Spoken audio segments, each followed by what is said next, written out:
Hi friends, good morning. Welcome to Kavya's kitchen and blog. Please ನನ್ನ ಚಾನಲ್ಗೆ ಹೀಗೆ support ಮಾಡಿ, ಸಬ್ಸ್ಕ್ರೈಬ್ ಮಾಡಿ ಅಂತ ಕೇಳ್ಕೊಳ್ತೀನಿ. ಸೊ ಇವತ್ತಿನ ಸ್ಪೆಷಲ್ ರೆಸಿಪಿ ಬಂದುಬಿಟ್ಟು ಗೋಧಿ ಹಿಟ್ಟಿನಿಂದ ಮಾಡುವಂಥ ಗುಲಾಬ್ ಜಾಮೂನ್. ತುಂಬಾ ಚೆನ್ನಾಗಿರುತ್ತೆ, ತುಂಬಾ ಈಸಿ ರೆಸಿಪಿ. ಒಂದು ಸಲ ಈ ರೆಸಿಪಿನ ಟ್ರೈ ಮಾಡಿ. ಒಂದು 4 to 5 ಅವರ್ಸ್ ಶುಗರ್ ಸಿರಪಲ್ಲಿ ನೆನೆಸ್ಕೊಳ್ಬೇಕು. ಆವಾಗ ಗುಲಾಬ್ ಜಾಮೂನ್ ತುಂಬಾ ಸಾಫ್ಟಾಗಿ ಬರುತ್ತೆ ಫ್ರೆಂಡ್ಸ್. ನೋಡ್ತಾ ಇರ್ಬೋದು ನೀವೀಗ. ಸೊ ನೋಡ್ತಾ ಇರ್ಬೋದು ಫ್ರೆಂಡ್ಸ್, ಎಷ್ಟು ಈಸಿಯಾಗಿ ಕಟ್ ಆಗುತ್ತೆ. ಒಂದು 4ರಿಂದ 5 ಗಂಟೆ ಕಾಲ ನೆನೆಸಿದ್ರೆ ಶುಗರ್ ಸಿರಪಲ್ಲಿ ನೋಡಿ ಈ ರೀತಿ ಸಾಫ್ಟಾಗಿ ಆಗುತ್ತೆ ಫ್ರೆಂಡ್ಸ್. ಓಕೆ, ಇವಾಗ ಏನೆಲ್ಲ ಸಾಮಗ್ರಿ ಬೇಕು ಅಂತ ನೋಡೋಣ ಬನ್ನಿ. ನಾನಿಲ್ಲಿ ಮೊದಲಿಗೆ ಒಂದು 2 ಏಲಕ್ಕಿ ತೊಗೊಂಡಿದ್ದೀನಿ, ಹಾಗೆ ಸ್ವಲ್ಪ ಕಲರ್, ಇದು ಆಪ್ಷನಲ್. ಹಾಗೆ 1 ಕಪ್ನಷ್ಟು ಶುಗರ್, ಸಕ್ಕರೆ, 1 ಕಪ್ನಷ್ಟು ಗೋಧಿ ಹಿಟ್ಟು, ಸ್ವಲ್ಪ ಹಾಲಿನ ಹುಡಿ, ಹಾಗೂ ಸ್ವಲ್ಪ ಅಡಿಗೆ ಸೋಡಾ, ಸ್ವಲ್ಪ ಹಾಲು, ಸ್ವಲ್ಪ ತುಪ್ಪ ಹಾಗೂ ನೀರು. ಸೊ ಇವಾಗ ನಾನಿಲ್ಲಿ ಒಂದು ಕಡಾಯಿನ ಇಟ್ಕೊಂಡಿದ್ದೀನಿ ಗ್ಯಾಸ್ ಮೇಲೆ. ಸೊ ಕಡಾಯಿ ಬಿಸಿ ಆಗಿದೆ. ಇವಾಗ 1 ಕಪ್ನಷ್ಟು ನಾನು ಸಕ್ಕರೆನ ಹಾಕೊಳ್ತಾ ಇದ್ದೀನಿ. ಹಾಗೆ ಇದಕ್ಕೆ 1/4 ಕಪ್ನಷ್ಟು ನಾನು ನೀರನ್ನು ಹಾಕೊಳ್ತಾ ಇದ್ದೀನಿ ಫ್ರೆಂಡ್ಸ್. ಸೊ ಇದು ನಮಗೆ ಸಕ್ಕರೆ ಪಾಕ ಆಗುವಂಥ ಅವಶ್ಯಕತೆ ಇಲ್ಲ, ಸಕ್ಕರೆ ಕರಗಿದ್ರೆ ಸಾಕು. ಯಾಕಂತ ಹೇಳಿದ್ರೆ ಗುಲಾಬ್ ಜಾಮೂನ್ ಸ್ವಲ್ಪ ಗೋಧಿ ಹಿಟ್ಟಿನಲ್ಲಿ ಮಾಡೋದ್ರಿಂದ ಗುಲಾಬ್ ಜಾಮೂನ್ ಸಾಫ್ಟ್ ಆಗೋಕ್ಕೋಸ್ಕರ ಸಕ್ಕರೆ ಪಾಕ ಆಗುವಂಥ ಅಗತ್ಯ ಇಲ್ಲ, ಸಕ್ಕರೆ ನೀರಾದರೆ ಸಾಕು. ಸೊ ಇವಾಗ ನನಗೆ 2 ಏಲಕ್ಕಿನ ಹಾಕೊಂಡಿದ್ದೀನಿ, ಇದು ಫ್ಲೇವರ್ಗೋಸ್ಕರ. ಹಾಗೆ ಸ್ವಲ್ಪ ಕಲರ್, ಇದು ಕೂಡ ಆಪ್ಷನಲ್ ಫ್ರೆಂಡ್ಸ್. ಸೊ ಇವಾಗ ಚೆನ್ನಾಗಿ ಇದನ್ನು ಮಿಕ್ಸ್ ಮಾಡ್ಕೊಳ್ಳೋಣ. ಸಕ್ಕರೆ ಚೆನ್ನಾಗಿ ಕರಗಿದ್ರೆ ಸಾಕು, ಒಂದು ಕುದಿ ಬಂದರೆ ಸಾಕು.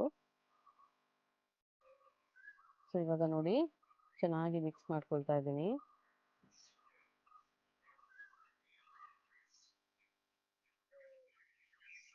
ಸೊ ನೋಡ್ತಾ ಇರ್ಬೋದು ಇವಾಗ ನೀವು, ಚೆನ್ನಾಗಿ ಕುದಿ ಬರ್ತಾ ಇದೆ ಸಕ್ಕರೆ ಪಾಕ. ಸೊ ಇವಾಗ ಇದು ಆಗಿದೆ ಅಂತ ಹೇಳಿ ನಾನು ಇವಾಗ ಒಂದು ಬೌಲಿಗೆ ಹಾಕೊಂಡ್ಬಿಡ್ತೀನಿ ಸಕ್ಕರೆ ಪಾಕನ.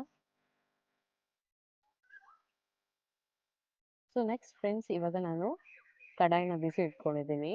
ಇವಾಗ ಅದಕ್ಕೆ ಒಂದು 2ರಿಂದ 3 ಸ್ಪೂನ್ ಅಷ್ಟು ತುಪ್ಪನ ಹಾಕೊಳ್ತಾ ಇದ್ದೀನಿ. ತುಪ್ಪ ಚೆನ್ನಾಗಿ ಕರಗಬೇಕು, ಬಿಸಿ ಆಗಬೇಕು.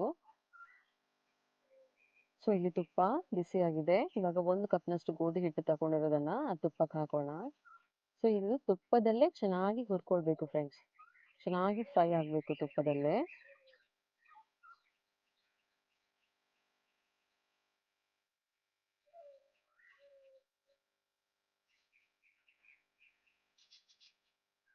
ಸೊ ಅದರ ಕಲರ್ ಚೇಂಜ್ ಆಗ್ತಾ ಬರ್ತದೆ, ಗೋಧಿ ಹಿಟ್ಟಿನ ಕಲರ್ ಸ್ವಲ್ಪ ಗೋಲ್ಡನಿಶ್ ಆಗ್ತಾ ಬರ್ತದೆ ಫ್ರೆಂಡ್ಸ್. ಅಲ್ಲಿವರೆಗೂ ಚೆನ್ನಾಗಿ ಹುರ್ಕೊಳ್ಬೇಕು. ಹಾಗೆ ಸ್ಮೆಲ್ ಚೇಂಜ್ ಆಗ್ತಾ ಬರುತ್ತೆ, ತುಂಬಾನೇ ಚೆನ್ನಾಗಿ ಸ್ಮೆಲ್ ಕೊಡುತ್ತೆ ಗೋಧಿ ಹಿಟ್ಟು ಹುರ್ಕೊಂಡು ಬರುವ ಲಾಸ್ಟ್ ಸ್ಟೇಜಲ್ಲಿ.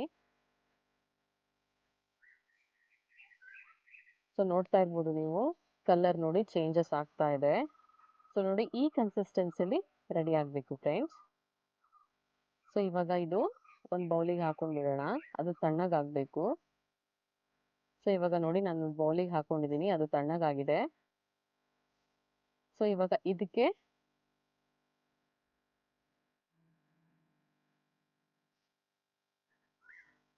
ಸ್ವಲ್ಪ ಅಡಿಗೆ ಸೋಡಾನ ಹಾಕೊಳ್ತಾ ಇದ್ದೀನಿ,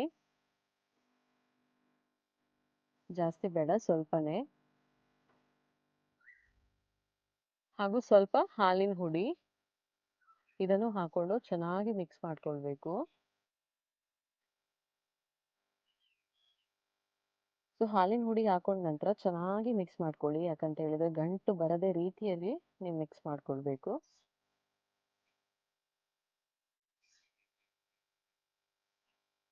ಸೊ ಇವಾಗ ನಾನು 2ರಿಂದ 3 ಸ್ಪೂನ್ ಅಷ್ಟು ತುಪ್ಪನ ಹಾಕೊಳ್ತಾ ಇದ್ದೀನಿ. ನಿಮಗೆ ಜಾಸ್ತಿ ಬೇಕಿದ್ರೆ ಸ್ವಲ್ಪ ಜಾಸ್ತಿ ಹಾಕೊಳ್ಬೋದು, ಸ್ವಲ್ಪ ಫ್ಲೇವರ್ ಚೆನ್ನಾಗಿ ಕೊಡುತ್ತೆ, ಹಾಗೆ ಸಾಫ್ಟ್ನೆಸ್ ಕೊಡುತ್ತೆ ಅಂತೇಳಿ.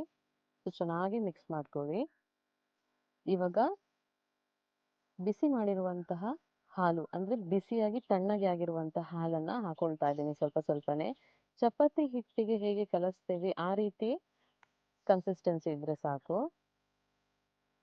ನೋಡಿ ಈ ತರ ಆಗುತ್ತೆ ಸಾಫ್ಟ್ ಆಗಿ. ನೋಡಿ ಡೋ ಈ ರೀತಿ ರೆಡಿ ಆಗುತ್ತೆ, ಇಷ್ಟು ಸಾಫ್ಟ್ ಇದ್ರೆ ಸಾಕು ಫ್ರೆಂಡ್ಸ್. ಇವಾಗ ಸ್ವಲ್ಪ ಕೈಗೆ ಎಣ್ಣೆ ಹಾಕೊಂಡು ಅಥವಾ ತುಪ್ಪನ ಸವರ್ಕೊಂಡು ಸಣ್ಣ ಸಣ್ಣ ಉಂಡೆನ ಮಾಡ್ಕೊಳ್ಳೋಣ.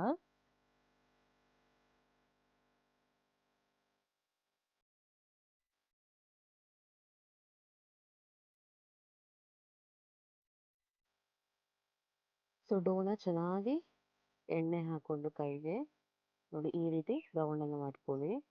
ನಾನು ನೋಡಿ ಈ ರೀತಿ ಶೇಪನ್ನು ಕೊಡ್ತಾ ಇದ್ದೀನಿ. ನಿಮಗೆ ಯಾವ ಶೇಪ್ ಬೇಕೋ ಆ ಶೇಪನ್ನು ಕೊಟ್ಕೊಳ್ಳಿ ಫ್ರೆಂಡ್ಸ್. ನೋಡಿ ಈ ರೀತಿ ನಾನು ಉದ್ದನೇ ಶೇಪನ್ನು ಕೊಡ್ತಾ ಇದ್ದೀನಿ. ಇವಾಗ ನೋಡಿ ಈ ರೀತಿ ರೆಡಿ ಮಾಡಿ ಇಟ್ಕೊಂಡಿದ್ದೀನಿ. ಅದರಲ್ಲಿ ಕ್ರ್ಯಾಕ್ಸ್ ಬಿದ್ದರೆ ಏನೂ ಆಗಲ್ಲ. ಹಾಗೆ ನಾನಿಲ್ಲಿ ಒಂದು ಬಾಣಲೆಯಲ್ಲಿ ಎಣ್ಣೆ ಕಾಯಿಸ್ಕೊಂಡಿದ್ದೀನಿ. ಇವಾಗ ಆ ಎಣ್ಣೆಗೆ ನಾನು ರೆಡಿ ಮಾಡಿ ಇಟ್ಕೊಂಡಿರುವಂಥ ಗುಲಾಬ್ ಜಾಮೂನನ್ನು ಹಾಕ್ಕೊಳ್ತಾ ಇದ್ದೀನಿ. ಇದು ಗ್ಯಾಸ್ ಮೀಡಿಯಂ ಫ್ಲೇಮಲ್ಲಿ ಇಟ್ಟು ಫ್ರೈ ಮಾಡ್ಕೊಳ್ಳಿ. ಯಾಕಂತ ಹೇಳಿದ್ರೆ ಒಳಗೆ ಚೆನ್ನಾಗಿ ಬೇಯಬೇಕು, ಅದಕ್ಕೋಸ್ಕರ.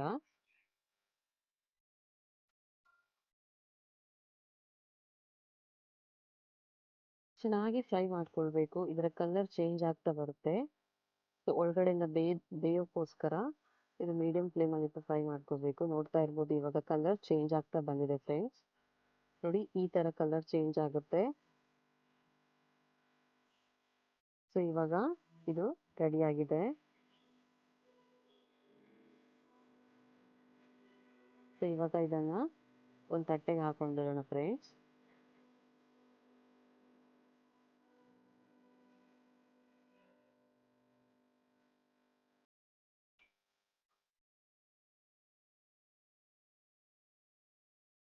ಕಲರ್ ನೋಡಿ ಎಷ್ಟು ಚೆನ್ನಾಗಿದೆ ಅಲ್ಲ ಫ್ರೆಂಡ್ಸ್.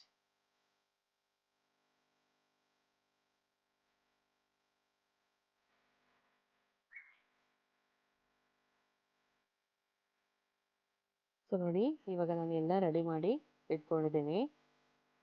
ಇವಾಗ ಇದನ್ನ ಶುಗರ್ ಸಿರಪಿಗೆ ಹಾಕೊಳ್ಳೋಣ.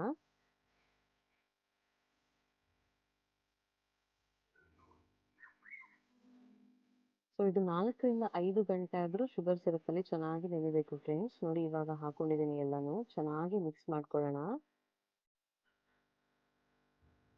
ಸೊ ನೋಡ್ತಾ ಇರ್ಬೋದು ಎಷ್ಟು ಚೆನ್ನಾಗಿ ಕಾಣಿಸ್ತಾ ಇದೆ. ಸೊ 4 ರಿಂದ 5 ಗಂಟೆ ಬಿಟ್ಟು ನೀವು ಇದನ್ನು ತಿಂದರೆ ತುಂಬಾ ಸಾಫ್ಟ್ ಆಗಿರುತ್ತೆ. ಸೇಮ್ ನಿಮಗೆ ಗುಲಾಬ್ ಜಾಮೂನ್ ಟೇಸ್ಟೇ ಕೊಡುತ್ತೆ. ಒಂದ್ಸಲ ಈ ರೆಸಿಪಿನ ಟ್ರೈ ಮಾಡಿ.